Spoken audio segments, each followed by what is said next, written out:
da aula, eu quero falar de um livro que é escrito por um autor que esteve aqui na conferência no ano passado, Kevin DeYoung, o que a Bíblia ensina sobre a homossexualidade. Por que é importante a gente tratar desse livro? E eu queria que você fosse encorajado a comprá-lo, por algumas razões. Primeiro, porque o Kevin DeYoung é um autor que tem uma habilidade extraordinária de falar de maneira simples e convincente alguns temas difíceis. Deus tem dado a esse jovem pastor não só um arcabouço teológico riquíssimo, mas uma facilidade de comunicar, de maneira às vezes até engraçada, até perspicaz acerca da cultura, não só norte-americana, mas ocidental como um todo. Então eu creio que um livro como esse, sobre um tópico tão difícil, é importante porque ele traz insights não somente sobre o que a Bíblia diz, mas como é que a gente lida com isso em face diante de uma sociedade que já está tolerando essas coisas como sendo normais. Como é que a gente dialoga sobre esse assunto na esfera pública? Isto é, como é que a gente lida com as leis que procuram legitimar essa prática e esse estilo de vida? Então é um livro não muito grande, mas bastante rico, e eu gostaria que você se sentisse encorajado a tratar desse tópico que hoje é tão delicado, com ousadia, mas com amor, e acho que o Kevin DeYoung faz isso com propriedade. Então, minha sugestão é que você aprenda com quem tem feito isso com o devido equilíbrio, de exortar conforme as verdades da palavra de Deus, mas em espírito fraterno, tá bom? Ok, como diz o Franklin, momento plim plim acabou. Agora vamos para a nossa aula. E antes de entrarmos na nossa aula, eu vou orar, pedir que Deus nos abençoe. Santo e soberano Deus, nós estamos aqui com o desejo de aprender como o Senhor tem cuidado do teu povo no decorrer da história. Somos abençoados por fazermos parte da geração que vem depois da manifestação gloriosa do teu Filho, mas não devemos nos esquecer de aprender com as coisas que estão para trás. Ensina-nos a olhar para trás e aprender com os nossos antepassados como é que devemos andar no presente e ter nossos olhos no futuro. Por isso, conscientiza a tua igreja a aprender com homens e mulheres que foram fiéis ao Senhor, mas acima de tudo, a aprender como o Senhor tem cuidado da tua igreja no decorrer dos anos. Por isso nós pedimos que tu nos dês graça agora, e aquilo que for dito seja enriquecedor, tanto para pastores quanto para membros de igreja, líderes que aqui estão. Oramos em nome de Jesus, amém. Ok, eu falei que o momento plim plim tinha acabado, mas não é bem assim, rapidinho. Eu queria fazer uma propaganda rápida aqui do Centro Jonathan Edwards Brasil. Eu estou aqui como professor do Centro de Pós-Graduação Andrew Jumper, e o pastor Mauro Meister, ele é o diretor, ele já falou aqui outras vezes, mas eu queria só contar uma coisa que alguns de vocês não sabem. Alguns anos atrás, o Instituto Mackenzie, ele estabeleceu uma parceria no órgão do Centro de Pós-Graduação Andrew Jumper, uma parceria com a Universidade de Yale, que é renomada, é considerada a segunda maior universidade de pesquisa dos Estados Unidos, e eles têm lá um centro de estudos sobre Jonathan Edwards.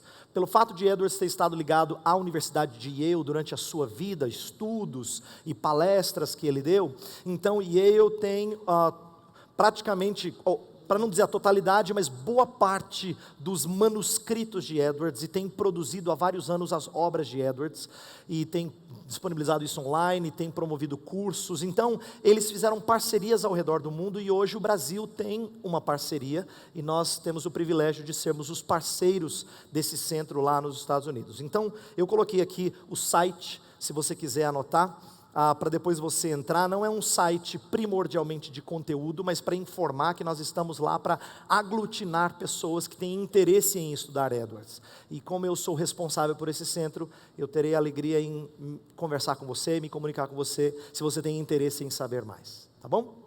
Agora sim, momento plim plim acabou.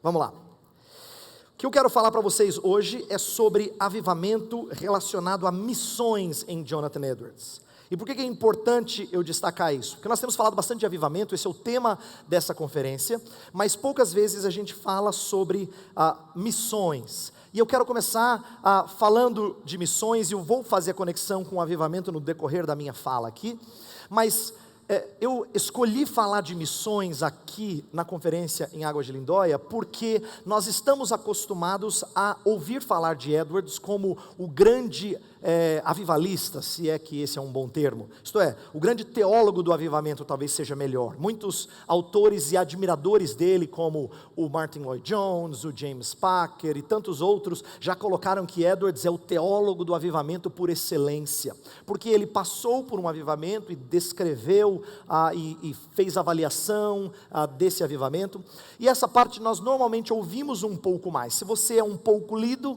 você sabe mais disso, mas nós sabemos menos acerca dele como missionário. No entanto, o segundo maior ministério da vida dele foi no campo missionário. A vida de Edwards, ela pode ser dividida assim, o ministério dele pelo menos pode ser dividido assim. Ele passou boa parte do seu ministério pastoreando a igreja que era do seu avô, um homem que era renomado lá na colônia de Massachusetts, nos Estados Unidos, e na cidade de Northampton. Essa cidade existe até hoje, tem uma igreja lá que tem algumas poucas pedras e resquícios do prédio do século XVIII, mas existe essa cidadezinha lá em Northampton, e lá tinha a igreja em que Edwards foi primeiro ser co-pastor do seu avô, depois seu avô faleceu, logo no comecinho do ministério do Edwards, e ele assumiu então essa igreja por mais 21 anos.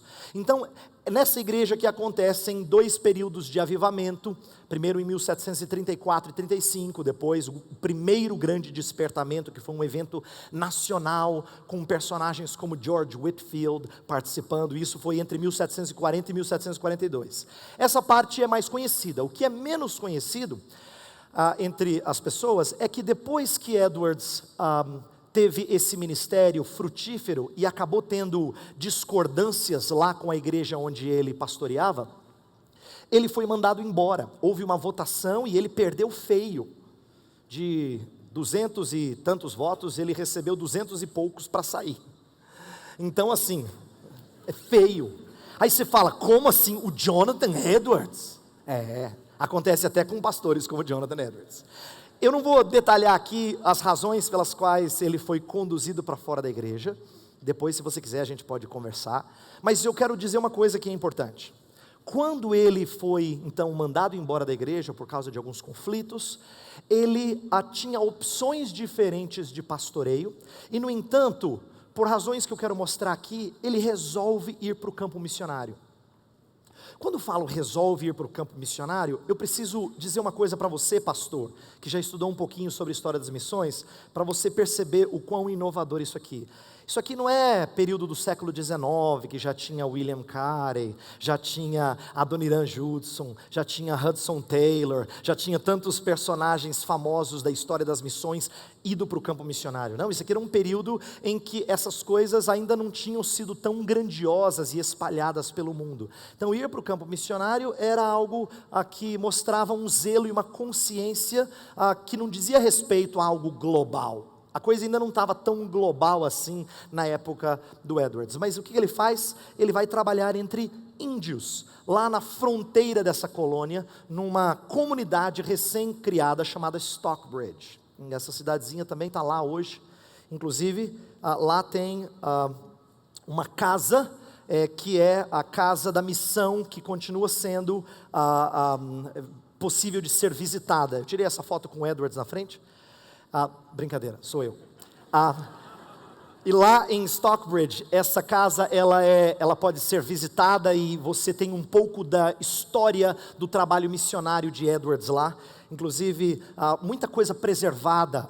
Gente investiu muito dinheiro para dar a ela cara de casa antiga mesmo. Isso aqui são fotos que eu tirei para mostrar que ela tem espírito. Você respira século XVIII ali dentro. Tá? Com toda a mobília preservada, coisas bastante curiosas. Bem, por que eu estou mostrando isso? Para dizer a vocês que esse trabalho, esse período que ele teve lá em Stockbridge, foi um período em que ele trabalhou com uma comunidade que era mais ou menos assim. Quando ele foi em 1750 visitar, 1751 ele se estabelece lá, haviam cerca de 200 índios moicanos e cerca de 12 famílias inglesas, né? Gente que tinha vindo da Inglaterra, gente que já era estabelecida lá, os chamados homens brancos, vamos colocar assim. E nessa comunidade, então, Edwards foi ter que pastorear duas culturas muito distintas, tanto as famílias inglesas, quanto os índios moicanos, e teve bastante desafios. Então, eu já vou deixar bem claro, desde o início da minha palestra, que eu não vou falar sobre como Edwards foi bem sucedido no campo missionário. Inclusive, foi um espinho na carne, muitas vezes, para ele. Por quê? Porque ele teve oposição de uma família que era parente dele, a família Williams, tornou a vida complicada para ele lá no campo missionário. Ele teve que lutar contra abusos de pessoas que estavam usando a sua esperteza para tirar recursos dos índios, e lidar com a rebeldia dos índios e assim por diante. O trabalho dele não era fácil, mas no entanto ele permaneceu lá durante quase 7 anos completos. Bem, se Edwards como missionário é pouco conhecido, mais ainda o Edwards como missiólogo. Edwards como missiólogo é mais desconhecido ainda. O que eu quero dizer por Edwards como missiólogo? É porque ele não só fez missões, mas ele articulou uma teologia com ideias importantes acerca de missões. Ele pensou coisas relacionadas a missões. Sua teologia impactou os seus esforços missionários e suas expectativas missionárias. E por que eu estou dizendo isso? Eu vou compartilhar um pouco dos seus insights, apenas um pouco nessa manhã, mas para mostrar para você uma coisa muito curiosa. Edwards está, de certa maneira, à frente do seu tempo, quando ele faz missões, mas missões norteadas por boa teologia. Talvez eu não deva dizer à frente do seu tempo, talvez aquele tempo tivesse à frente do nosso tempo, porque hoje parece haver um grande número de pessoas envolvidas em missões, mas que têm teologia fraca. É triste eu dizer isso, mas é verdade isso. Tem pessoas que acham que ir para o campo missionário é porque ele é prático. Eu sou prático, sabe, pastor? Eu sou prático, então assim, eu gosto do campo missionário, eu gosto do trabalho assim na obra. Mas o Edwards foi conhecido como um grande teólogo e fez missões. Por quê? Atenção, eu li um autor que fala assim, não é que a sua missão dirigia ou impulsionava a sua teologia. Ele não era uma pessoa que dizia que tudo era missão, sem definir exatamente o que era missão. Ele fazia com que a sua teologia impulsionasse o seu trabalho missionário. Então eu quero falar um pouquinho aqui de teologia, mas de como teologia molda o nosso envolvimento na causa da expansão do reino de Deus. Porque a gente precisa ter a consciência disso, de como nossa teologia inevitavelmente molda, às vezes para o bem e às vezes para o mal. Agora veja só, eu acho que tem uma razão histórica do porquê que nós não conhecemos Edwards como missionário, mas menos ainda como missiólogo. É por causa do nosso pano de fundo, do nosso contexto no ensino de história das missões. Eu quero aqui, agora, eu não vou pedir para você levantar a mão, mas eu vou quase adivinhar o ensinamento que você recebeu, porque foi o que eu recebi quando nós estudamos história das missões no seminário, no Instituto Bíblico, qualquer outra qualquer outra escola. Normalmente, nosso estudo de história das missões, ela contempla uma história que deixa de fora o esforço dos protestantes até os morávios do século XVIII. Normalmente a história que você ouviu, se você estudou teologia, é assim: nos séculos XVI e XVII houve a reforma muito importante, não deu tempo para fazer missões, afinal de contas eles estavam muito preocupados com várias coisas, mas os morávios salvaram a pátria. Tcharam! Aí vem os morávios e a gente exalta os morávios como sendo os grandes primeiros missionários protestantes. Isso aí está em quase todo livro de missões que você encontra em português e até em inglês.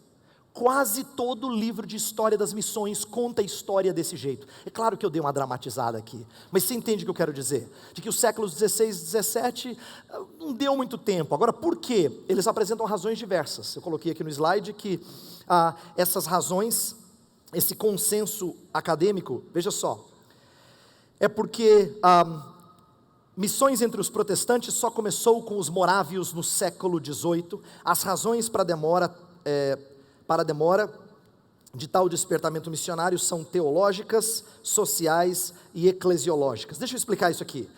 Normalmente, Os historiadores dizem que enquanto os católicos estavam expandindo e conquistando o mundo nos séculos XV, XVI, XVII, os protestantes estavam lutando para sobreviver. E por isso existem razões teológicas, sociais e eclesiológicas. Vou pegar um autor chamado J. Herbert Kane, que faz uma história das missões, e ele dá algumas razões que ele acha que são o que está por detrás dessa falta de ímpeto missionário. É assim que ele lê o início da história do protestantismo. Ele diz que os protestantes tinham uma visão de que a grande comissão pertencia somente aos apóstolos. E é verdade. O que ele está falando é verdadeiro. Se você ler comentários da época da Reforma, séculos 16 e 17, quando eles pegavam o texto lá de Mateus 28, eles costumavam aplicar primordialmente aos apóstolos.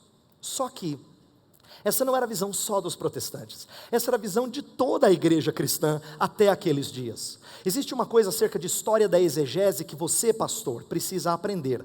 Nem sempre as pessoas olharam para o texto que você olha como principal para o engajamento missionário, da mesma maneira que você olha. Mas é curioso isso, porque não é que eles não tinham senso de missão, eles muitas vezes tiravam de outros textos da Escritura, porque eles enxergavam isso presente em outros textos. Então é interessante a gente aprender que não é por falta de olhar para Mateus 28 como sendo o texto principal, que eles deixaram de fazer missões, mas essa é uma razão apresentada. A outra razão, mais social, é dita que os reformadores estavam mais preocupados com os seus poucos recursos, com a sua sobrevivência, e tinham poucos recursos para fazer missões, o que também é verdade.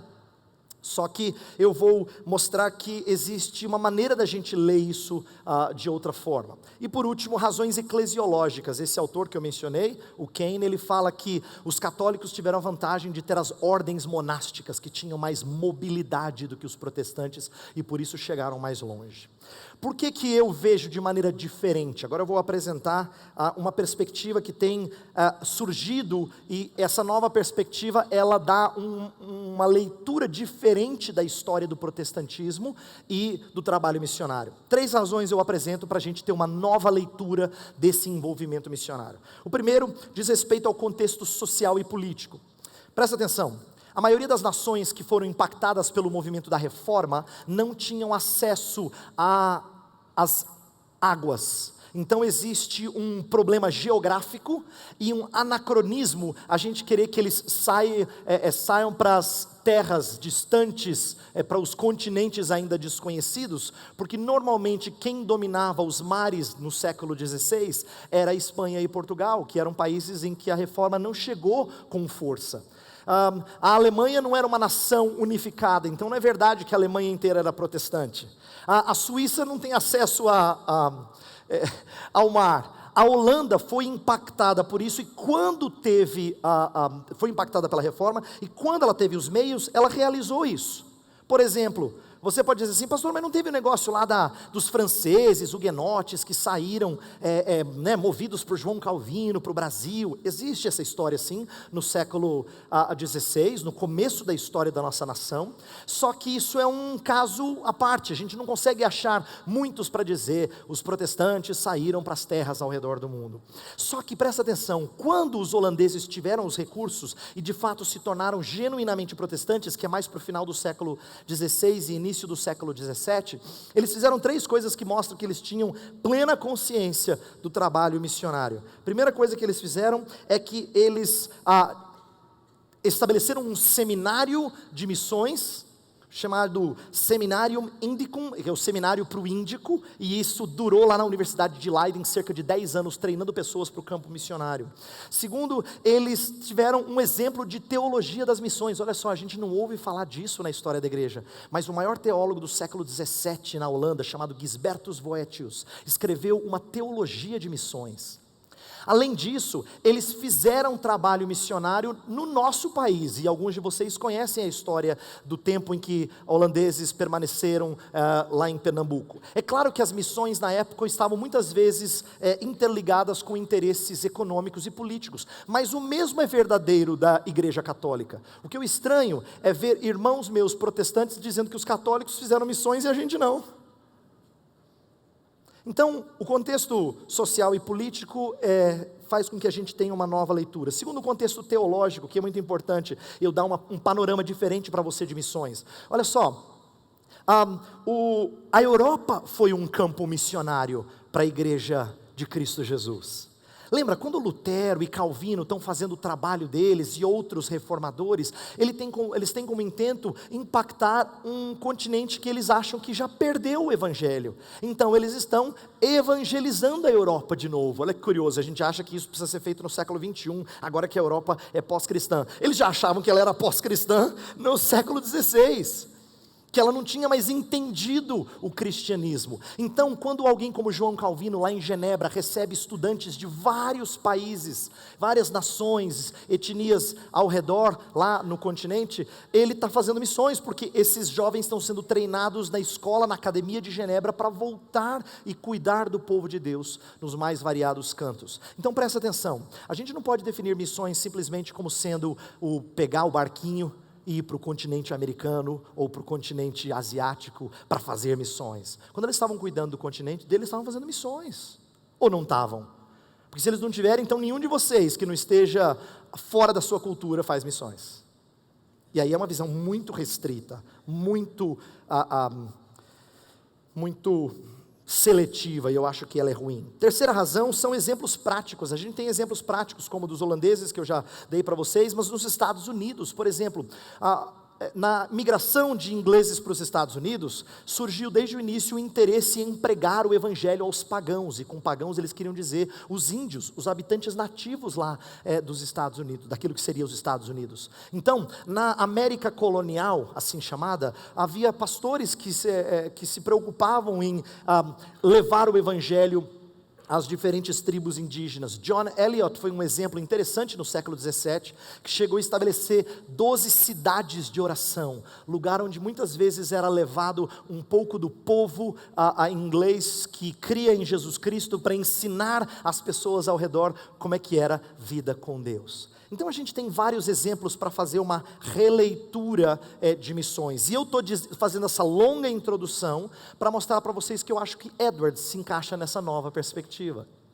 Se você diz que missões começaram só com os morávios e depois é que os protestantes acordaram para isso, então Edwards vai ficar esquecido como missionário. Mas se você compreende que desde o início do movimento protestante existe a visão de expandir o conhecimento do evangelho, de que o reino de Deus está crescendo, e de que a glória do Senhor vai espalhar-se por toda a terra, como as águas cobrem o mar, então aí sim você consegue compreender como é que Edwards se encaixa como missionário.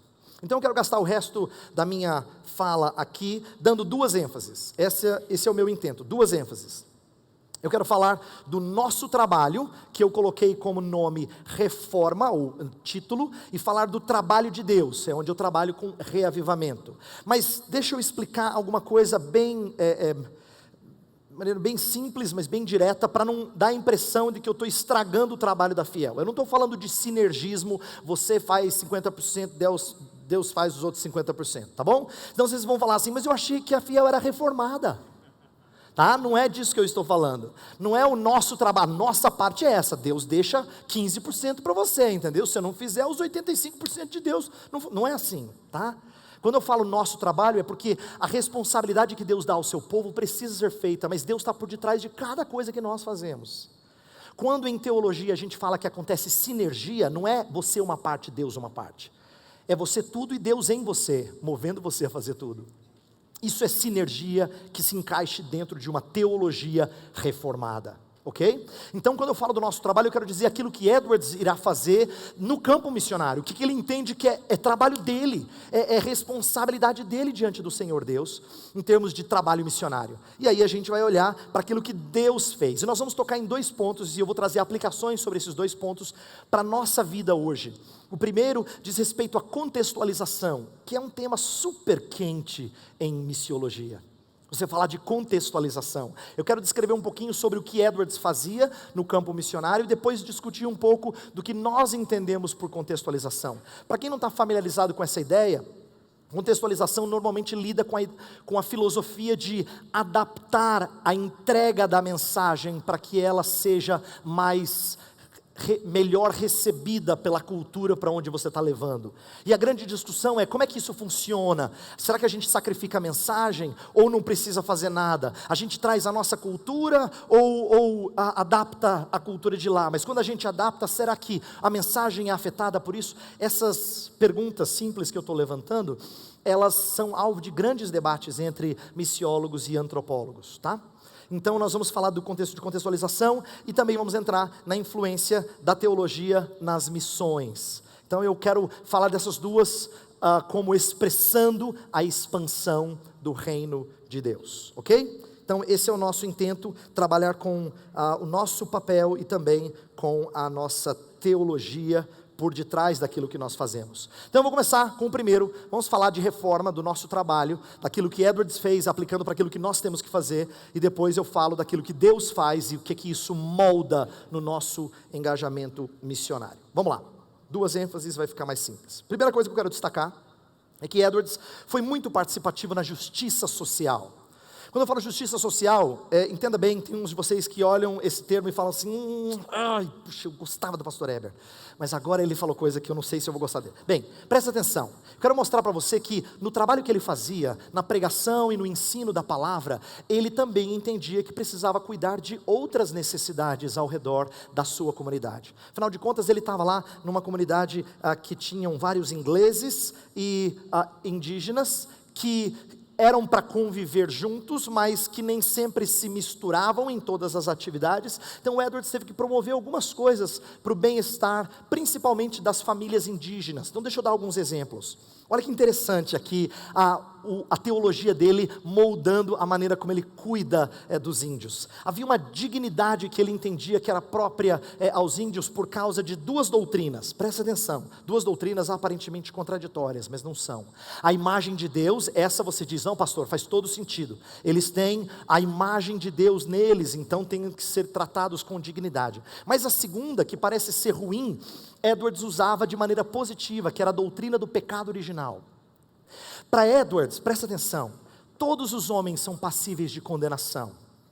Todos os homens nascem debaixo da ira de Deus, inclusive os índios, e ele não escondia isso deles.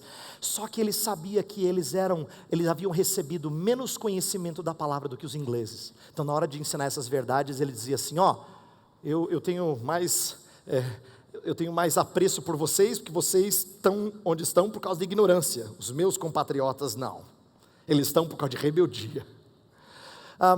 Ele estava tentando mostrar que ele precisava cuidar dos índios e não desprezá-los como a raça inferior, porque eles eram a imagem de Deus como seus compatriotas e eles também tinham pecado e necessidade de Jesus Cristo.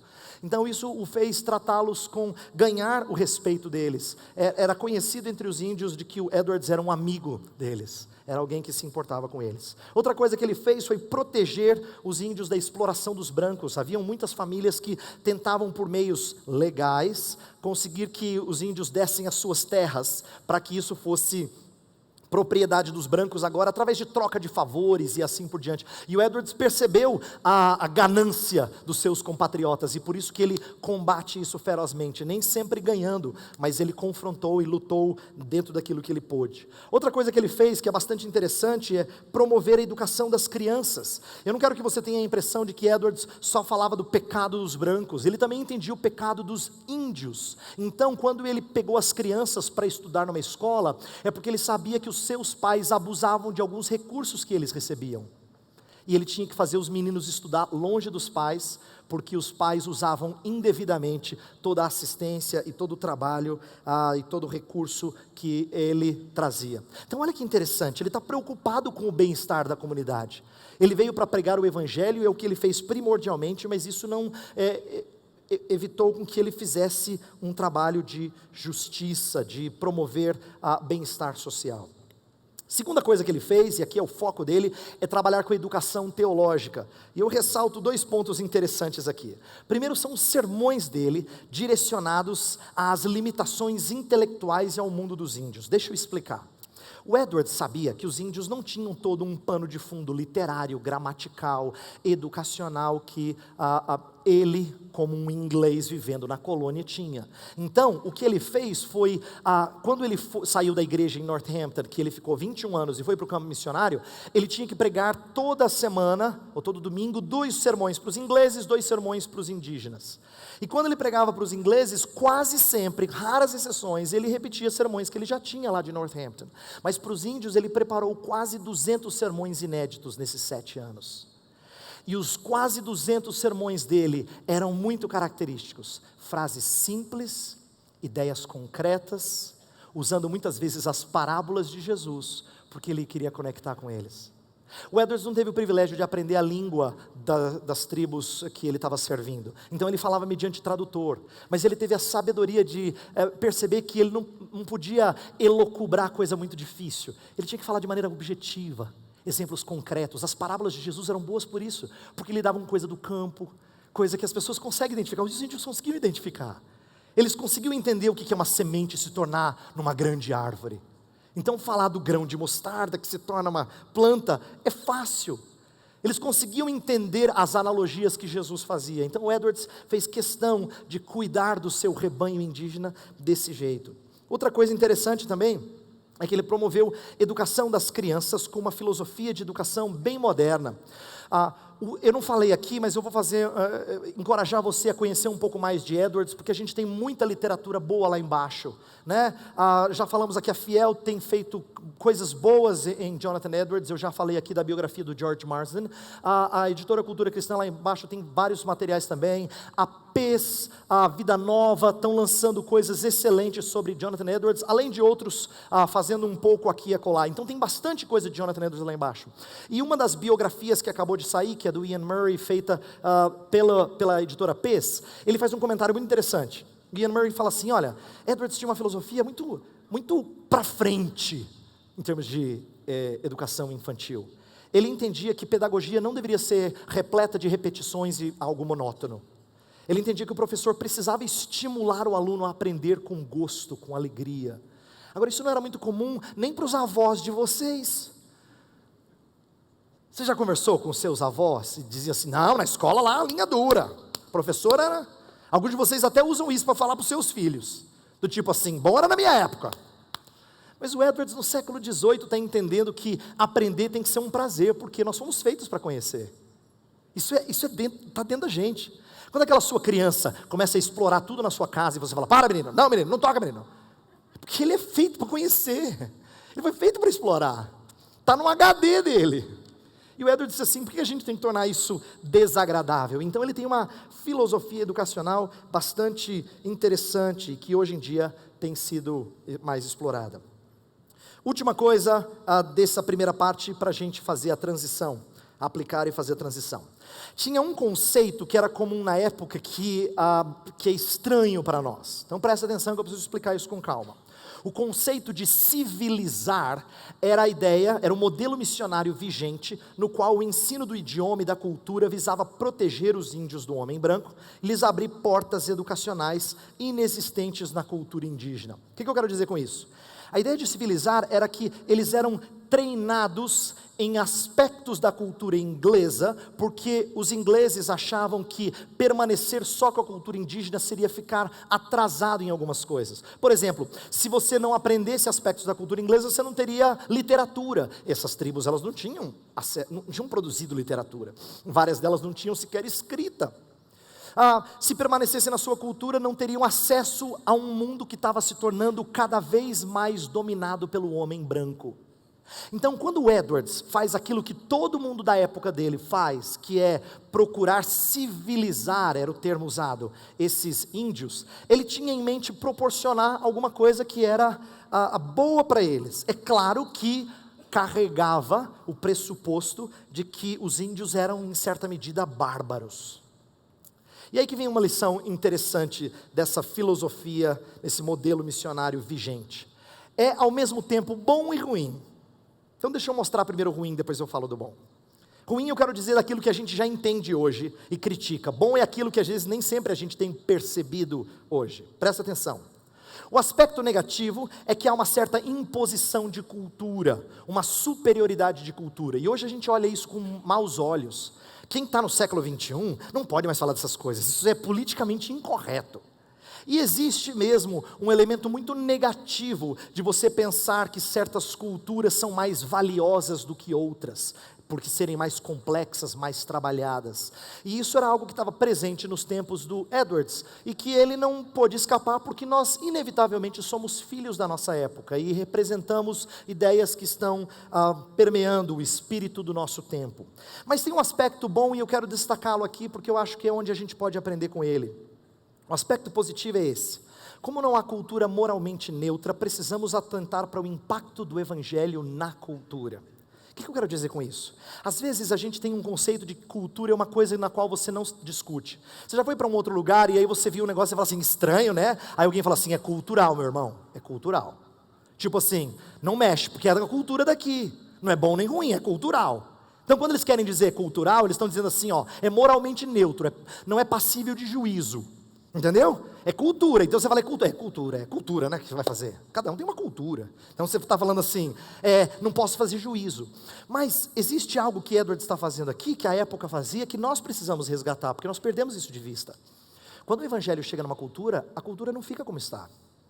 Não pode ficar como está. Porque se a gente diz que cultura é neutra, então eu vou estar querendo dizer que o jeitinho brasileiro não pode mexer. E você sabe muito bem que jeitinho brasileiro tem tanto aspectos positivos como negativos, imorais.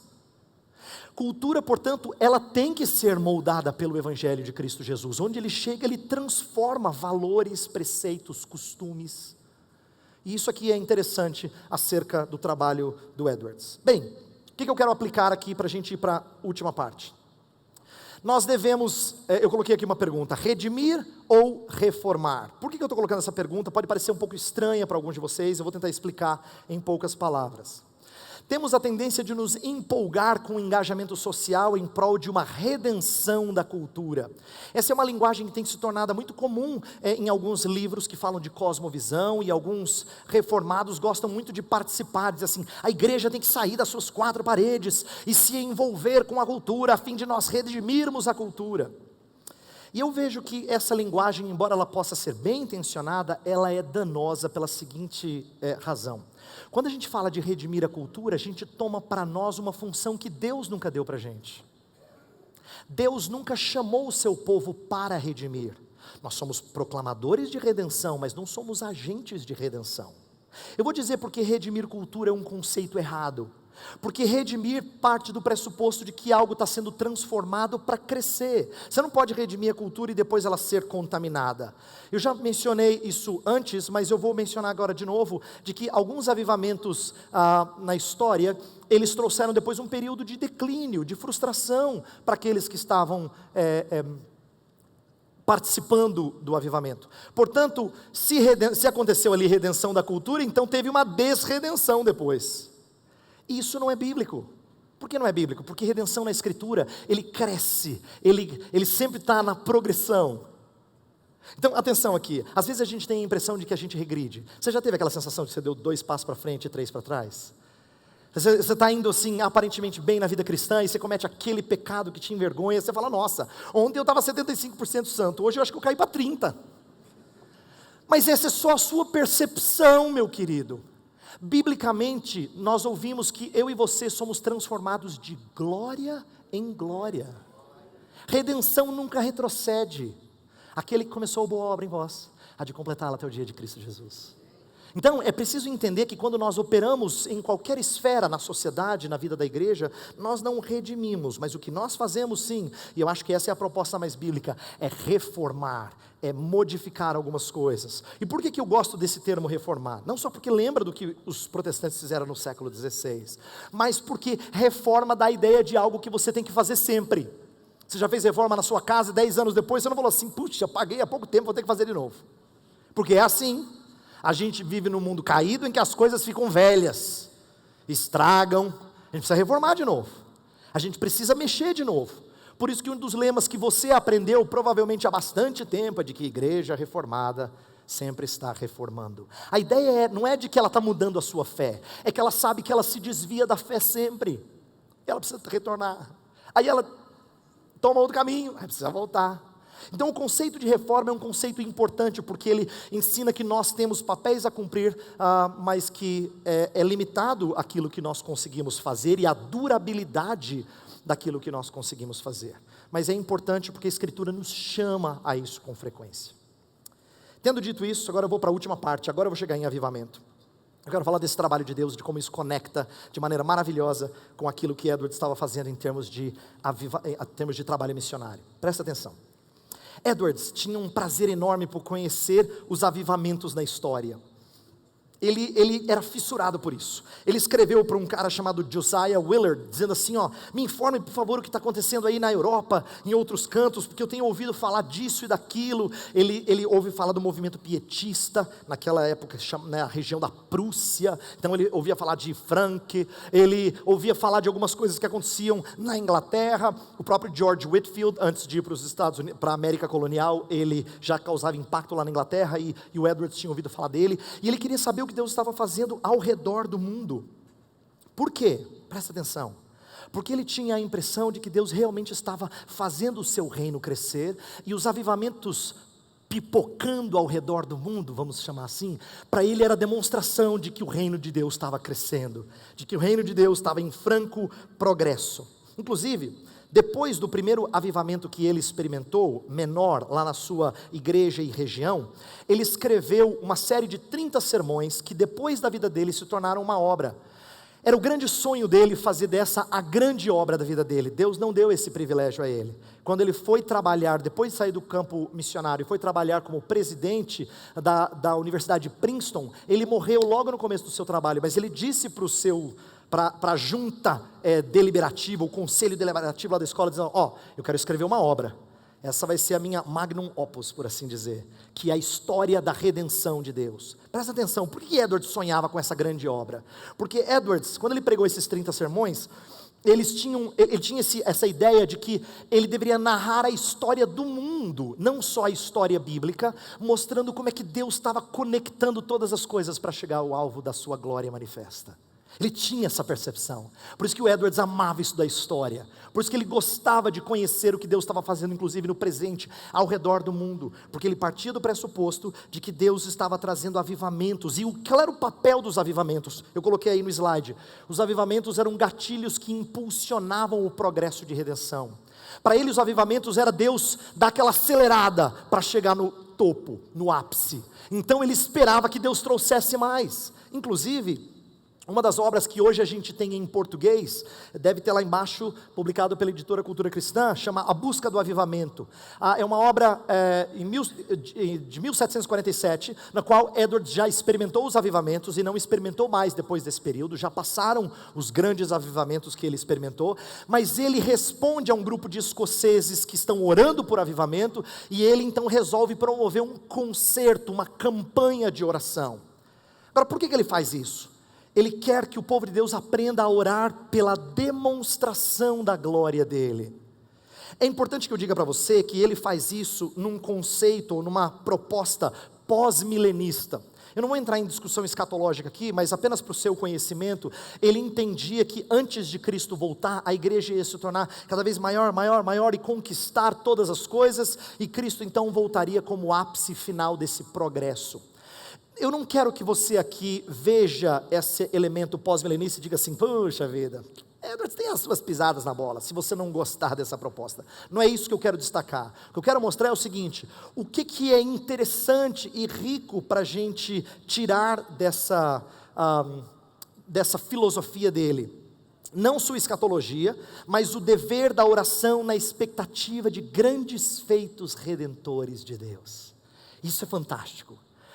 Para ele, trabalho missionário tinha que acontecer, porque ele esperava que Deus fizesse grandes coisas em termos de redenção. Ele tinha essa expectativa, era o que o movia, por isso que ele promove esse concerto de oração. E veja só, eu quero agora aplicar para a gente, porque eu acho que essa é uma área que a gente nem sempre compreende. Eu quero que você entenda que a grande história deveria estar por detrás do nosso esforço missionário. Essa é a expectativa correta. Deixa eu explicar. Nossos esforços missionários não podem fruir do apelo à nossa paixão pelas almas ou ao compromisso com a causa. Sabe por que eu estou dizendo isso? Porque eu e você somos filhos de igrejas, provavelmente a grande maioria aqui, para não dizer todos, participamos de igreja em que a gente foi impulsionado a fazer missões na marra. Você lembra, talvez aqueles de vocês aqui já são mais evangelistas natos, para vocês isso talvez seja natural, mas para a maioria de vocês que encontra algum tipo de dificuldade, você já se sentiu humilhado quando o pastor falou assim, dá uma olhada ao redor, quantos você já levou para Jesus? Aí você murcha assim, ó. Oh Senhor, tem misericórdia. E aí depois o pastor vem e traz aquele apelo final, no domingo que vem você tem que trazer X visitantes. Aí você fala, não, agora Senhor, essa semana o Senhor abençoe, porque eu vou ligar para todo mundo, tem que trazer os visitantes domingo que vem. E aí você vai na marra. Por que você vai na marra? Porque você entende que é seu dever. Presta atenção, é seu dever testemunhar de Cristo Jesus. Inclusive, testemunhar não é uma coisa que você tem que tentar fazer, você já é. Lá em Atos 1:8 a Escritura fala, e sereis minhas testemunhas. Você pode não estar consciente disso, mas você já é. Às vezes você é má testemunha, mas você já é, porque você é fruto da obra de Deus. Portanto, quer você esteja ciente, quer não, você já é testemunha. Então é seu dever? É. Mas presta atenção aqui, eu não posso apelar para o que está dentro de você, para você se envolver em trabalho missionário. Isso é muito ruim, porque isso é legalismo, gente. E se eu dizer assim, ó, puxa lá dentro o amor pelas almas, aí você fala assim, Senhor, está frio, Senhor, incendeia esse amor. É verdade o que eu estou dizendo. E alguns de vocês têm ido para o campo missionário, ou têm apelado outros para participar do trabalho missionário, querendo tirar coisa de dentro. Eu vou dizer para você uma coisa triste, mesmo você sendo cristão, não tem muita coisa boa aí dentro. Tá? Não tem. Não tem, porque isso não vem de você. Então o que a gente precisa fazer? Presta atenção, é aqui que eu acho que a gente aprende com Edwards. O nosso trabalho missionário tem que ser não a partir do nosso esforço, a partir de quão apaixonados por missões nós somos. O nosso papel na expansão do reino de Deus tem que estar calcado na grande história de triunfo redentor do nosso Deus. Isso aqui é bonito. Isso aqui enche a nossa alma de gozo. O Edwards fazia essas coisas que ele fazia, não é por causa do dever somente, é porque ele enxergava a grande história de Deus. E eu tenho aprendido que conhecer a grande história é uma das coisas mais animadoras que você pode aprender. Presta atenção, às vezes a gente tem aquela ideia de que nós fazemos parte da nossa igreja, do trabalho missionário, mas a sua visão e a minha visão às vezes é tão pequenininha, porque você fala assim, pastor, nossa igreja lá está sustentando X missionários, e nós estamos fazendo isso e aquilo, a sua visão é igreja local, desse tamanhinho, por mais que tenha centenas ou milhares de membros, é pouquinho. Você precisa ter uma perspectiva maior, não só de igreja global, porque você fala, não pastor, a gente fala lá da igreja universal. É mais do que isso, a universalidade da igreja não é só geográfica, é temporal. Você tem que compreender a expansão da igreja no decorrer dos séculos. Aí você fala, uau, que história, hein? Eu faço parte dessa história? Faz. Eu disse aos membros da igreja onde eu tenho o privilégio de pastorear, que às vezes a gente olha para a nossa vida e a gente desanima porque nós somos uma página só de um livro. E aí quando a gente tira a página do livro, a nossa história fica pequena. Aí você pensa na segunda-feira, aí você pensa na quarta, na sexta, e chega de preocupação, aí a ansiedade toma conta, aí você é alguém que não consegue mais controlar os seus sentimentos. Mas isso é muito ruim, por quê? Porque você perdeu a perspectiva da grande história. Você é uma página no grande livro. Uma página, pequenininha. Mas quando você compreende a beleza dessa página dentro do livro, você fala, agora sim. O livro fica bonito, o livro fica bonito, e a sua história fica bonita, porque ela é parte de algo maior que Deus está fazendo. Então eu queria que você ensinasse às pessoas uma coisa, presta atenção, e eu vou começar a terminar aqui. Antes de eu passar para o próximo slide e fechar, eu queria que você compreendesse que quando eu estou estimulando você a ensinar o seu povo a grande história, e eu estou me referindo não só à história da igreja também, mas à grande história bíblica, ao avanço redentor de Deus na história, eu estou estimulando você a usar o Evangelho de Cristo Jesus como impulso do trabalho missionário. Você não pode ser impelido ou impelir outros a fazer o trabalho missionário baseado no seu esforço. Lembra que eu falei? É legalismo. Então como é que você evita isso? Você ensina o Evangelho de Jesus. O Evangelho de Jesus Cristo é quando a gente é colocado dentro da grande história e você então compreende que fazer parte dela é ótimo. Eu costumo dizer para jovens e adolescentes, não é bom jogar em time que só tem craque. A bola não rola bem. Você já jogou em time bom? Que você só tem que fazer a sua parte, dá uns toquinhos. Você fala, é fácil jogar nesse time. Pois eu quero que você entenda que quando o Evangelho dá perspectiva boa para você, ele ensina para você o time do qual você faz parte. A história da qual você faz parte. A grande história da qual você faz parte. Inclusive, o Edwards nem foi um grande missionário em termos de números, mas ele deixou um legado porque ele talvez não imaginasse o tamanho, mas fantástico. A editora Fiel publicou em anos passados, nem perguntei para o Tiago se vai ter nova publicação do diário do David Brainerd, da vida do David Brainerd. Agora vai, o Weber falou, né? Agora tem que sair. O diário, a vida de David Brainerd é a história que o Edwards contou daquele missionário que teve alguns meses na sua casa e veio a falecer. Presta atenção, o legal desse livro, não é, o que eu quero destacar agora não é aquilo que, tanto o que Edwards destaca, porque ele destaca sim a necessidade de uma vida piedosa, num período que já não tinha mais avivamentos, e o Brainerd era um exemplo disso, e ele achava que essa vida piedosa, essa espiritualidade genuína, era necessária para as missões, mas o que eu quero ressaltar é que esse virou o livro mais famoso de Edwards na história. Nos Estados Unidos, esse é o único livro publicado por Edwards que nunca, em mais de 300 anos, ou mais de 250 anos, saiu de produção. Nunca. É o único livro que jamais alguém disse assim, está esgotado. Inclusive o impacto dele sobre a obra missionária no século XIX foi tão fantástico, que a gente tem personagens como William Carey, como Henry Martin, e vários outros missionários dizendo assim, foi ler a vida de David Brainerd que me ajudou a ir para o campo missionário.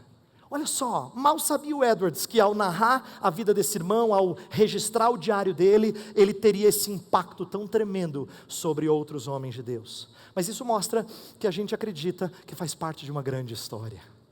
Entendeu? E que os nossos esforços, que a gente julga tão pequenos e talvez infrutíferos, lá na frente vão dar muito e muito e muito fruto.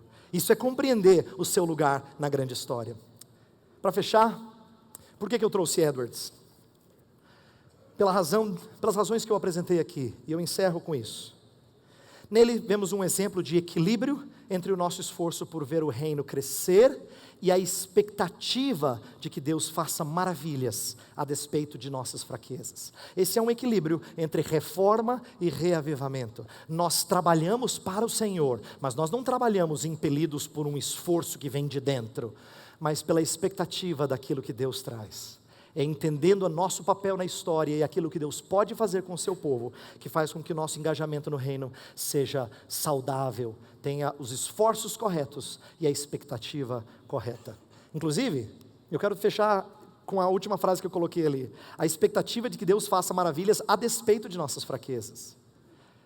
Eu coloquei esse a despeito de nossas fraquezas, porque eu não queria que você olhasse assim para a Fiel, 2.000 pessoas aqui reunidas, e as pessoas que nos assistem em vídeo, e dissesse assim, olha que grupo lindo. Não é lindo, é um grupo de um monte de perna de pau. É verdade, você não está entre os melhores. Deus chamou você porque você é ruim de bola, mas Ele quis mostrar que Ele é bom de técnico. Entendeu? Então, eu quero que você enxergue que você tem o privilégio de fazer parte dessa história. Porque você não é bom, você é ruim. Mas você tem um privilégio. Isso é uma honra que deve nos mover a responder graciosamente ao nosso Deus. Edwards teve esforços que são dignos de ressaltar, mas o mais bonito é a expectativa que ele tinha naquilo que Deus iria fazer. Então eu vou orar para que a gente tenha esforços, mas mais do que isso, que eles sejam impelidos por uma expectativa correta, bíblica, tá bom? Feche os seus olhos, vamos orar. Pai do céu, é muito bom nós aprendermos com a história, mas se não sair dessa história aqui hoje de manhã, não haverá muito fruto. Por isso nós pedimos que o Senhor nos permita aprender aplicando essas coisas ao nosso dia a dia. Isto é, que aquilo que Edwards nos ensina seja motivador não por causa de Edwards, mas por causa do Deus em que ele cria. Que o Senhor seja a nossa motivação, que a expectativa e o conhecimento da grande história seja aquilo que nos move a fazer missões. Que a nossa compreensão de como o Senhor faz o teu reino avançar, às vezes por avivamentos e às vezes mais lentamente, no entanto o avanço do reino deve ser uma expectativa que move o teu povo. Nós pedimos que isso faça parte daqueles que aqui estão, que nós compreendamos, Senhor, de que Tu não escolhes muitos nobres, muitos inteligentes, muitos capacitados, muitos competentes, mas o Senhor escolhe gente com deficiência, com fraquezas, com pecados, com vergonhas, mas porque o Senhor tem prazer em fazer obra maravilhosa através de instrumentos frágeis. E nós queremos nos colocar nas Tuas mãos, frágeis como nós somos, pedindo que o Senhor nos dê a graça de participar dessa grande história. Usa-nos, Senhor, para testemunhar belamente acerca da Tua obra. Nós oramos em nome de Cristo. Amém.